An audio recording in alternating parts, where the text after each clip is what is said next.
I've had a lot of experience with different boards throughout the last several years. I was on the Manual Lutheran board for years between 2000 and 2011. There was a couple years that I was off. I helped start the Bright Beginnings Christian daycare and preschool. I've had a lot of experience with working with boards, and it was a unique experience starting a school. To develop a curriculum, to hiring the teachers and hiring the staff. And it gave me a better perspective on exactly how the relationships between boards and schools and teachers and everything should be. I'm going to be involved in this education process with my kids. I have one that's just 5 years old. We'll be starting kindergarten, so I'll be a part of the process for the next 13 years. And I believe with my skills that I can help. I can be an asset to the board. Okay, the association and district will soon begin negotiations. The last time there was negotiations, there was a work stoppage. Mm-hmm. What can be done to avoid that, and what's the school board members' role in teaching negotiations? I don't know per se if you can say that there's anything you can absolutely do to stop that, but one thing we got to do is we got to make sure the sides always have the ability to communicate and talk back and forth to one another. I think it's key to where we don't get splintered off into groups and different people do anything. I think it's key to make sure that there's a correct way. There's a correct way of doing things, and I think that being open and honest with both our financial situation and what the needs for the teachers and everything are going to be, is key. I don't have I'm not exactly sure of all the issues, exactly why there was a work stoppage last year, or last contract, but I believe that communication and being able to work together is the key. What are your thoughts on the current buildings in the school district, and you believe the high school should stay where it normally is? Well, I think the high school, when you start looking at all the buildings and all the schools, obviously the key building that everybody gets very passionate about is the high school. I believe that the high school should be used, that building should be used in some function. I don't know for sure if it still stays as a high school if we build a new school, but there is so much deep-seated passion with that building that I think every potential way of using that school or that building needs to be examined.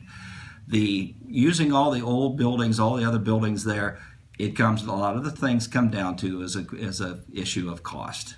There's a difference between, from my understanding, of $17 to $20 million more to renovate the school. If that's the case, and if that's what the voters and the school district want to do, we have to make sure that we have a viable plan to where we can raise that extra money to go do that. I believe that at some point, we need new buildings and new facilities of some manner or some shape. We can't continue just to fix it. Whatever we have to do, we have to have a plan.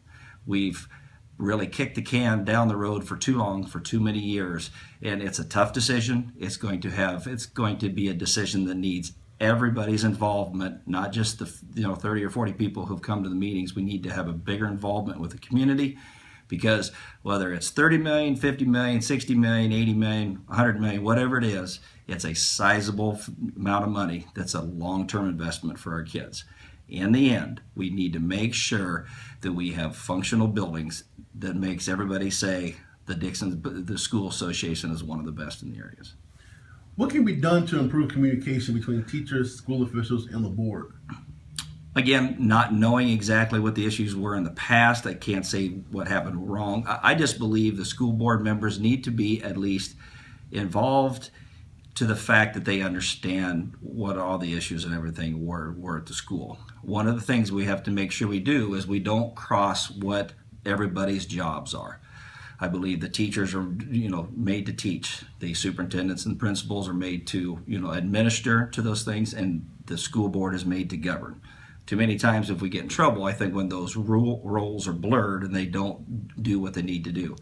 We need to make sure that when we do that people understand what we need, all facets and all the people, whether it's the teachers, the principals, and the administrators, and the school board, understands what they need and make sure that they can communicate them back and forth. Again, I don't know how the issues got sideways from the time before, but sitting down and talking and understanding people is the key.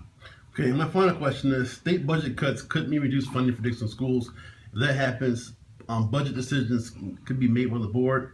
In your opinion, what are some things the school district could cut or do without? Until I really see the numbers, I don't think it's fair to say this can't be cut or that can't be cut. You know, there's always a lot of things when you start talking, a lot of extracurricular activities and things like that. I was involved in extracurricular activities. I want my kids to be involved in extracurricular activities. Again, without knowing and seeing the numbers, we don't really know. We know that the state of Illinois is in a severe financial issue. We do not know the extent of that financial issue. We do not know exactly what that is going to do.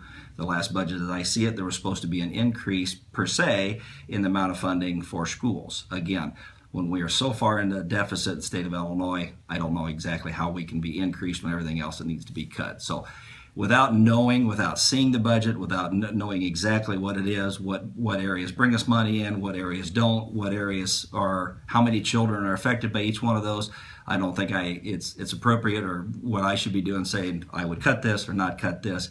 That's the learning experience of what you need to do, especially for the first year of being on a board.